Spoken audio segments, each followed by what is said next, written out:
Hi, this is John with WTI, and this is so by far one of my favorite chocolate bars from all time.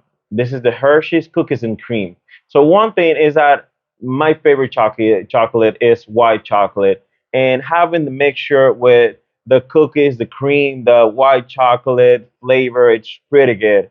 So I always try to keep my glucose or insulin levels into normal level because I do exercises, I play soccer, I play basketball.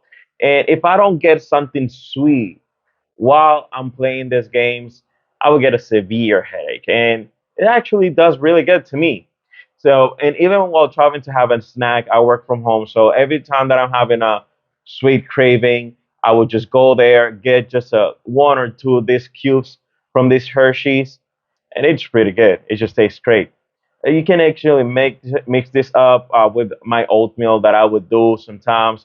Crack a couple of this, push them into little pieces, and sprinkle them into my oatmeal. So it's pretty good.